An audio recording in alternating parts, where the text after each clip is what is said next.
na afi Badwam dwumadi ne kaye no edidi so efise opani kwasinsia atenasia na chesa no pe obedi nkomo odi nkomo wi da obonkrata no obebobo so kakra ede ama de ekoso online no mesuma bobo so ede ama mo so amohwe ye nyina ye da mo nyina ase ema mo ache enuanom so aboa de wotwa de woma ene no ba ene ye directors Mauli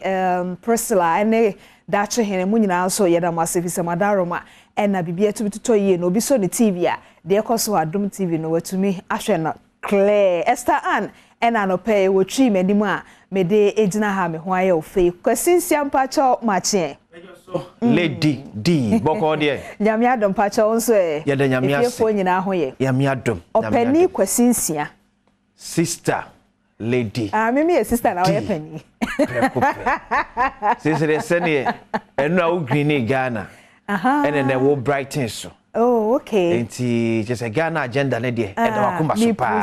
Anope oti ora ni take otegwa say. Oh yes. O say obia betu nipa wo wiase. Enti obia sua de obia ye pen. Na so hwe wo ho na ye wo de enti me ye Ghana ni bibia se me ye de boa Ghana. Oh, what I say? Enti se de wo so ene da fiade. De kanema penikofo kire ye no. Eno na wa ye de boa Ghana no. Yes. So enti ye nyina obia fam de kakra enkotopio talent ho se Zoom lion beba befa entietia ball na ye ka ne sen ensio to no ahwe gu nsunsu anim esan wo ho kwa onua no ebekwa akoyira afa no enti obia anya ne fam de kakra na Ghana no yenya ye dia ana opani kwasinsi anya enu ano lady enu ano aka no sase mako a ni teko kan ya manage wo se ye yi ne wo ye e de free ho no mu a say na nipa ehu edifa jo etinye so be boldin say akwasinsi Adom TV ye no to nchen jo say na nipa ehu say ma me kira diamond enia say no mu hu die no mu hu because eno no be ko onya adwuma o ba bia wo no enkosi afebọ a time will come a obegya akwa akotena fie time will come abefiri won akoba foforo eti wo ko ne nyina die na nipa ehu e de found aside near oye no sesien okay I didn't say na betimi abo ama ya shape yen ya adwen yen tusu ye yen kanko man empuntuo emu se me hu me ho saa mebo me bra ne mo a chance na meye adwuma yi ba bia mbo mprempren okay opani de nyame de shira Ghana ai nyame de shira Ghana se de wo nti adechi a se onya daje na utie no na ye den ya abrabom ne yobi ene suahu bi wo na sa owura fi wo humpo a obetwe wadwen e de akoso agese wo mfa na asem no enya se na wo mfa owura ni tekotego nkra asem so anya asem a ene e so je wa lady mehu ade bi wo Ghanaian Times what's the end Bibiani mind demonstration leaves 6 with gunshot wounds emabunu ne National House of Chiefs president no etijinae emeko wiche tutuo ebem but you see sad we on lady I think say drew baby o say mampani she ye MMDCs no echi no mo sha ase youth fora ewo ye na assemblies utim say nsem wo emabunu ne bo ensem pa ewo Ghana mabunu ebu sesi aye kase they want to pour out I think yenye sa ehyiemdie ewo mo pour out some of the frustrations na empenfo responded to ebimo because the omunyo bi nkoma se mo nkire omo eti bibi kakra bia na ehuru bo and to be honest wo hwe ne ekosi obibie ni anwaso ye a eka enya de bia eyire so taso but because say enchiremu nko I think mampani yenhwe from there so na assembly members MCs DCs na na mayemfo entrance na mabru no pour out frustrations ne ekoso wo community we enye national assembly okay you important because important bia issue bia ye different from the other na kwasi wante eyikase eboyi mu dia gogo ohin na woka no si democracy no enye mrase bedwafie nko na ye adwuma sure oye ohin a tie ukromafo tie won ebi ne dia wokan yo de obi woka no ensi no kwan wo de tie no na emomo no aya yensra ye mabunu no so se utie de owura ni tego kan na so o heritage ni den ufiri hefa baby a ufiri no saa na kasa kire pani empo se bibi huru wo bo no what you say emfa ho se bibi kura ehuru wo bo abofra bia ne na wofo atifie no ewo de ha no a enye ne defa na wofo ho na so so hu se wa wofo ye wa wofo pani ye pani kane no ananka ebi kura mutesumu ena wo ne abamu wa bia na abaye bi tesumu na ho obi sunsum kura na wo pe ba bia fa no eye den ne ebedu ba bia fa de nyame amoa wo kura oba no de ne ebe fi ho ye mi sanfiri ho ye heritage no ene dien se Ghana fo what I say enti de o ka no ewom ye ntie wom de ehuru wom bo no ye ntie wo ye tie wo no man ka ne yi a ye ntia wom baburu no so ye tia wom mo ntie tia fi se sa de wo kan asase wo ye schools ahodo kwasi secondary schools no be ho ani ye kase ebo na school for na bro teachers na school for na no ayikwawu school for otimi ko ene aposifo de ko sie ni mo mo pa aposifo da ebo school ni na no hwe eyi de kumaze de swami de da bi nya swami mpo de se eno de enanchen eyi asante school ya say school for speed SHS speed rams speed na school ni de kwasi yanya juma no but ya ka man for say we nyina nti na Adom TV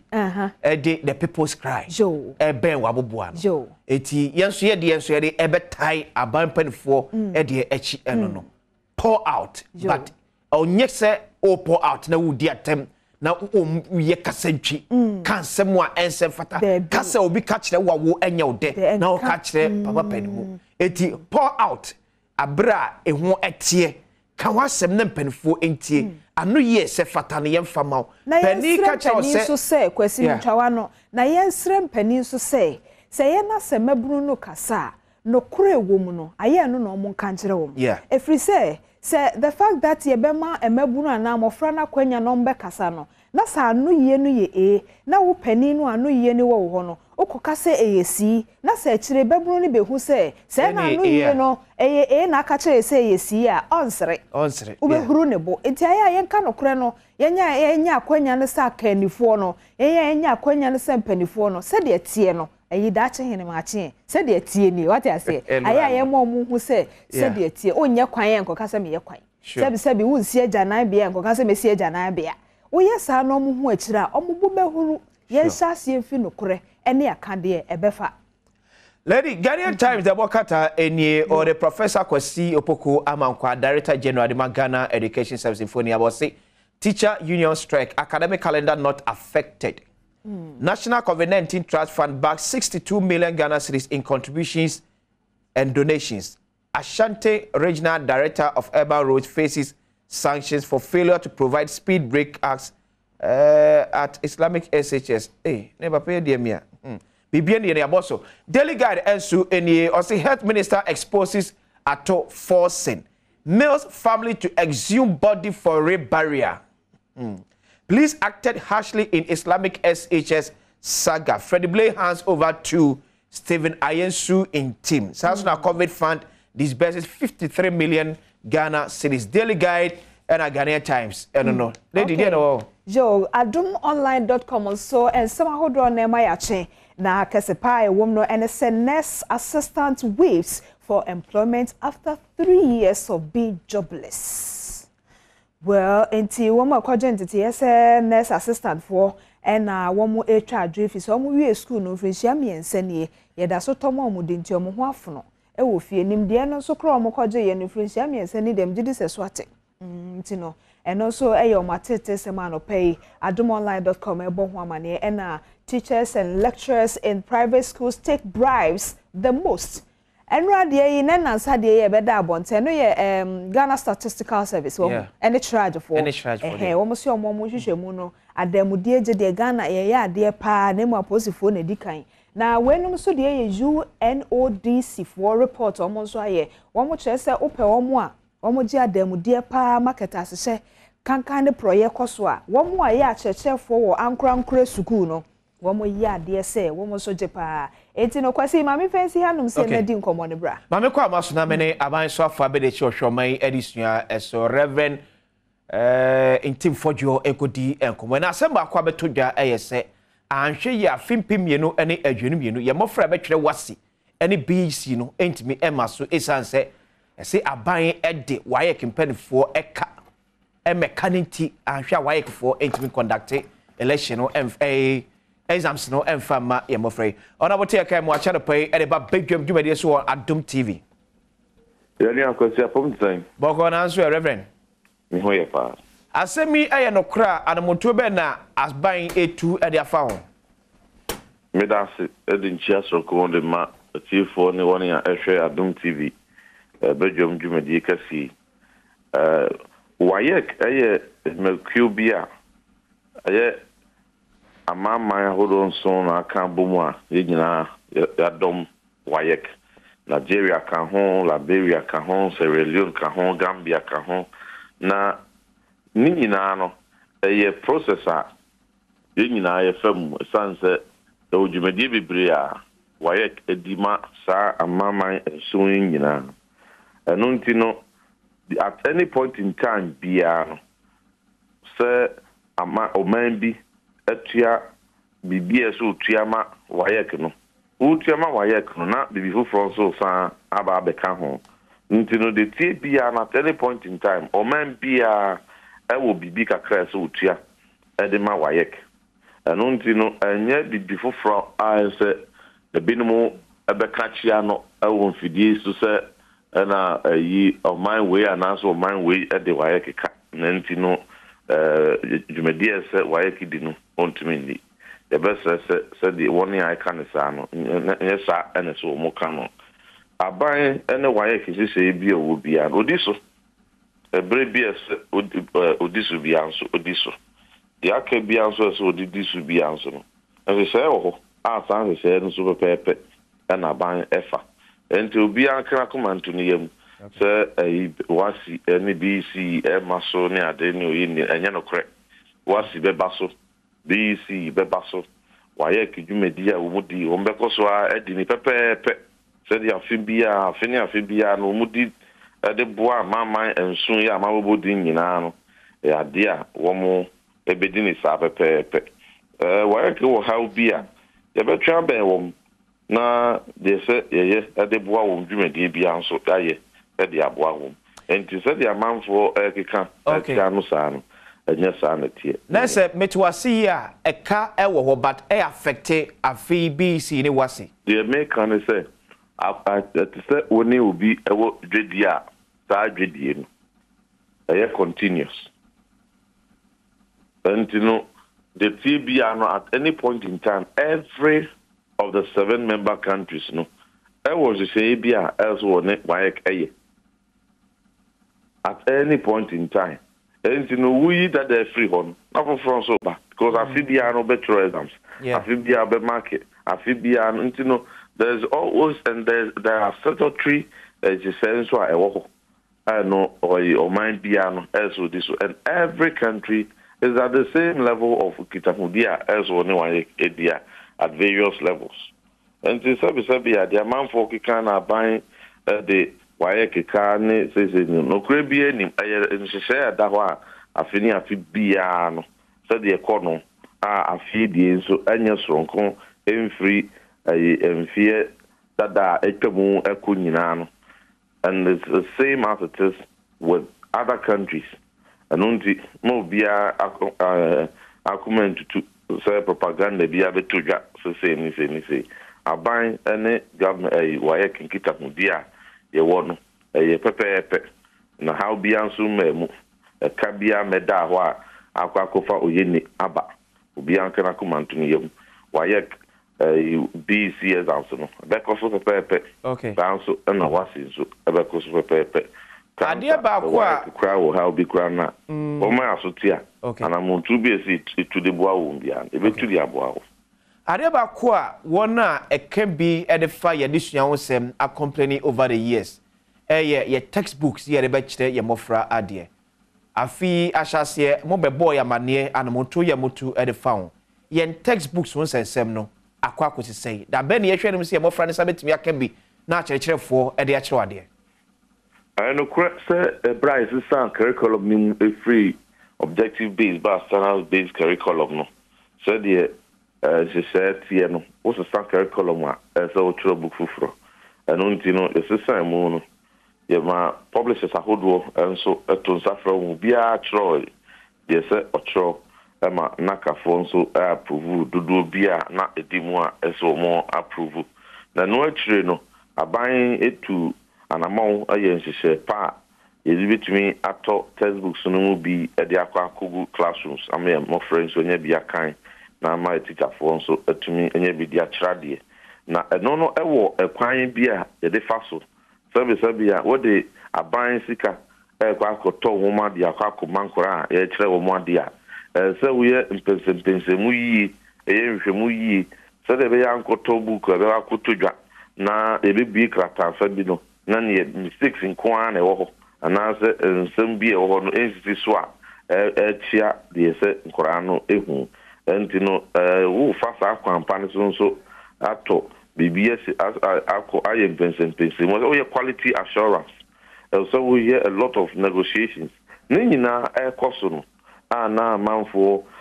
ka sɛ delays kakra aba mu no na ne nyinaa na ne papa mu a ɛsan sɛ sɛbi yɛ mpanimfoɔ sɛ abrewa ɛkyɛw adwaeɛ no na sisi na ogu so but in that period ne koraa no yɛnya teacherfoɔ ne yɛ mmɔfra yi yɛnya yɛna yɛti ama wɔn yɛyɛ biribi ɛfrɛ no learner pack a ɛno sɛ textbook yɛ a sɛdeɛ ɛbɛyɛ all the essential concepts or curriculum subject by subject biara no yɛtintim yi supply the ma teacherfoɔ nyinaa sɛdeɛ obiara bɛtumi anya biribi ahwɛ so a wɔde bɛkyerɛ nkɔraa no adeɛ wɔ abere a yɛhwɛ ne mu sɛ textbooks no bɛba ɛkɔ wieɛ no saa bere yɛ a mene wo kasa yi ɔmampani his excellency Nana Danko Akufo-Addo ne minister for education Dr. Yawsadu Twum ɛhwɛ sɛ yɛbɛtumi anya nwoma kɔ baabi a na mpo no sɛ yɛ printed textbooks a ɛni sɛ ɛkwama no ne ɛnti no yɛhyɛ local printers one yɛde ma wɔn so de bɛyɛ amfaso ɛbɛbɛ mu nyinaa no bɛka ɔmɛ na yɛn first cap but edi reverend local printers na printed textbooks no a okay ti sɛ yɛ ka sɛ ɛwɔ afi mu ɛyɛ possible sɛ yɛ mmɔfra yi ana akyɛkyɛfoɔ no sɛ bɛtumi aka sɛ me ma background ɛna make sense to say me no ka sɛ local printers na print a for bɛyɛ na ɔtwe bɛ mmiɛnsa ni okay yɛde bi kora bɛtutu dwa minister kora ɛtu anamɔn ɛkɔ some of the print houses books wɔn print egu hɔ chapel ɛne deɛ wɔn aso ade egu tracks ahodoɔ mu ɛtumi etu anamɔn de akɔ akɔgu the regional offices ɛne district offices wɔn so various regions ne district wɔn deɛ wɔn nsa aka no wɔn nso ato nsa de afrɛ teacher for head of schools wɔn aba abɛgye ne nyinaa yɛtwa ahomfoni de baeɛ anɔpɛ yi a mene wo kasa yi koraa no side to anamɔn akɔ some of the print houses a yɛato nsa afrɛ Adom TV ne Adom FM nsɛntwerɛfoɔ so momfam cameras ne medi akyiri 7:30 a yɛtu anamɔn akɔ aprɔ akɔhwɛ other printers nso mpɛmpɛnso a wɔn ayɛ duro a yɛato nsa afrɛ mu ayɛ saa nhyehyɛeɛ a in the next 30 minutes to 1 hour yi koraa no yɛbɛyɛ ho live reporting ama mo a obiara bɛhu books a yɛaprint egu hɔ chapo ne deɛ yɛde egu kaa mu a wɔn atu kaa de akɔ akɔgu regional offices ne deɛ yɛtwe kɔ school ne nyinaa ho mfoni wɔ hɔ a yɛtwa ne nyinaa de ama mo ɛno nti no ɛwɔ mu sɛ ɛdi mmerɛ kakra deɛ nanso no abrewa yi poma kwa mu a saa bere yɛaprint biribiara egu so a yɛtwe ɛde kɔ school nti obiara akoma ɛntɔ ne yam sɛ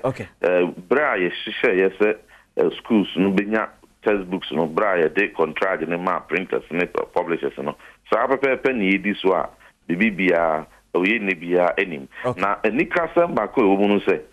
bra na yɛyɛ hyehyɛeɛ ɛnya textbooks no nyinaa no minister for education ɛhyɛ ɛte negotiation team a ɔde me to ano a ɔhyɛeɛ sɛ quotation koraa no a publishers ne de aba ne koraa no san sɛ yɛpɛ sɛ yɛyɛ bi ɛfrɛ no value for money nti no yɛne wɔn kɔyɛ negotiation koraa no ɛso nte yɛwieyɛ no na yɛsave Ghana 50% of the cost anka ɛsɛ yɛde printe ɛnti sɛ nka yɛntu saa na mmɔ no a nka saa savings ne nyinaa no nka ɛno ahye ɛnti yɛtu saa na mmɔ yɛ abotire yɛ negotiation ti ne wɔn tena ase no we have been able to save Ghana coffers and the taxpayers' money 50% of Sikapudu okay they be print textbooks no so these are some of the positive news a woman as a mobile Honda but a buying to why dear pa reverend in fact said amount for when it does so a woman especially baby of freeba as a reverend minister we would not expect anything lesser than the Yamishra and the way. A professor Traba studio na Yaba be common more. That's Yamishra also. Reverend Tim for Joe, a yaban so far be the show my edition and answer. So textbooks na I ekodana no. Yes, so much as so me distribution. Even a nano pay 7:30. Almost a distribution. So it's lady, Yankra, ya for the first show half of the show now. Eti ye krawom dia na chese ye de Badwam asase na si hanom say Professor WASSCE aye krado a wode agokansi monsem no e de ebro eno achi ene ye efiada enti ahosepɛ sister o de bebro metna se wa fisem so kwasensia so besa atna se bi o wo pesem enti ene ye ntna fisa breko sise no kron bebo eye Badwam achi no Adom TV be koso asomo enti koso ahye Adom TV efise ye wa adoye